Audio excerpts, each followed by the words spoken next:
27 अगस्त 2003 कश्मीर घाटी छावनी में तब्दील हो चुकी थी। भारत के प्रधानमंत्री अटल बिहारी वाजपेयी श्रीनगर के दौरे पर थे। सुरक्षा एजेंसियां हाई अलर्ट पर थीं। सुरक्षा इतनी कड़ी थी कि वहां कोई परिंदा भी पर नहीं मार सकता था। लेकिन इन सब से बेखबर एक साधारण सी साइकिल पर मौत सवार होकर वाजपेयी जी की तरफ बढ़ रही थी। एक आदमी पारंपरिक कश्मीरी कपड़ों में साइकिल पर पैडल मारता हुआ आगे बढ़ रहा था। वो प्रधानमंत्री के काफिले से महज 1 किलोमीटर दूर था। तभी उसके सामने बीएसएफ का एक नाका आया। उसने बड़ी चालाकी से जवानों की आंखों में धूल झोंकने की कोशिश की। वो लगभग नाका पार कर ही चुका था कि तभी एक जवान की नजर उसकी मुट्ठी पर पड़ी। उसकी मुट्ठी अजीब तरह से कसकर जकड़ी हुई थी। जवान की छठी इंद्री जागी। उसने आवाज दी, रुको! उसे एक आवाज ने इतिहास बदल दिया। वो शख्स घबराया गया और उसी घबराहट में उसने साइकिल वहीं छोड़ी और भागने लगा। लेकिन बीएसएफ के जवानों ने उसे दबोच लिया। जब उसकी तलाशी ली गई तो सच सामने आया। उसके पूरे शरीर पर विस्फोटक लिपटे हुए थे। वो एक चलता फिरता मानव बम था। उसे इंटेरोगेशन के लिए ले जाया गया, जहाँ पर बीएसएफ के इंटेलिजेंस ने जब उसे 3rd डिग्री दी और घंटों तक पूछताछ की तो आखिरकार उसका सब्र टूट गया। दर्द और डर के मारे उसने वो राज अगल दिया जिसने एजेंसियों की नींद उड़ा दी। उसने कहा, मुझे गाजी बाबा ने भेजा है। गाजी बाबा, ये नाम कश्मीर में खौफ का दूसरा नाम बन चुका था। जैश-ए-मोहम्मद का कमांडर और 2001 में भारतीय संसद पर हुए हमले का मास्टरमाइंड। पाकिस्तान के बहावलपुर से आया यह आतंकी इतना क्रूर था कि 1990 के दशक में उसने कश्मीरी पंडितों का नरसंहार किया। 2001 में विधानसभा पर हमला हो या अमरनाथ यात्रियों की हत्या, हर लाश पर गाजी बाबा के दस्तखत थे। ये वही गाजी बाबा था जिसने मसूद अजहर को छुड़ाने के लिए कंधार विमान हाईजैक की साजिश रची थी। ये सिर्फ एक आतंकी नहीं बल्कि पाकिस्तान की खुफिया एजेंसी ISI का कश्मीर में सबसे बड़ा मोहरा था।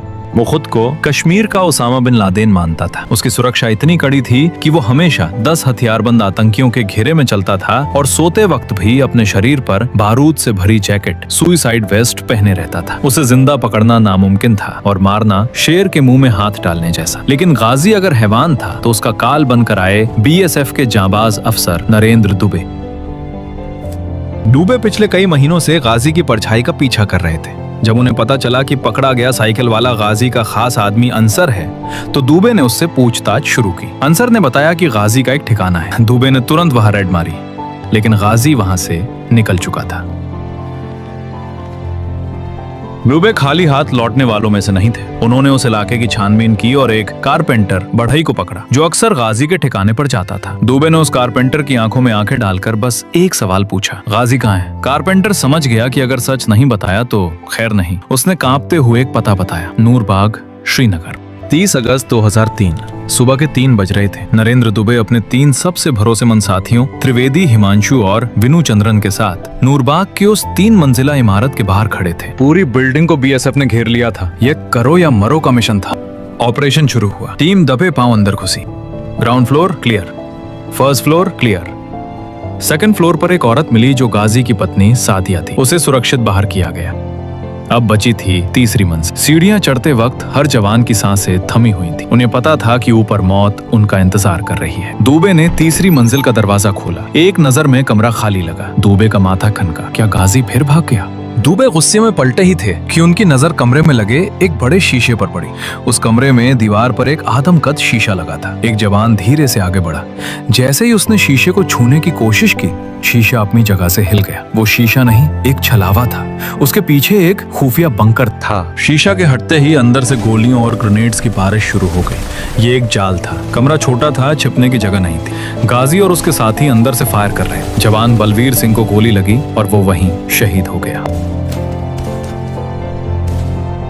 अपने साथी को गिरता देख नरेंद्र दुबे के अंदर का फौजी जाग उठा। गोलियों की बौछार के बीच दुबे पीछे हटने के बजाय आगे बढ़े। तभी उन्होंने अपनी गन का ट्रिगर दबा दिया। आतंकियों की 2 गोलियां दुबे के पेट को चीरती हुई निकल गईं। खून पानी की तरह बहने लगा। लेकिन गिरने से पहले लगभग बेहोशी की हालत में दुबे ने अपनी पूरी मैगजीन उस खुफिया कमरे के अंदर खाली कर दी। दुबे को अस्पताल ले जाया गया। दुबे के घायल होने के बाद BSF के जवानों ने उस घर पर कहर बरसा दिया। ये अब एनकाउंटर नहीं, एक जंग थी। गाजी बाबा अंदर से लगातार ग्रेनेड फेंक रहा था। 10 घंटे, पूरे 10 घंटे तक बारूद बरसता रहा। BSF ने कसम खा ली थी कि आज इस इमारत से कोई भी आतंकी जिंदा बाहर नहीं जाएगा। मोर्टार और रॉकेट लॉन्चर से उस इमारत को खंडहर में बदल दिया गया।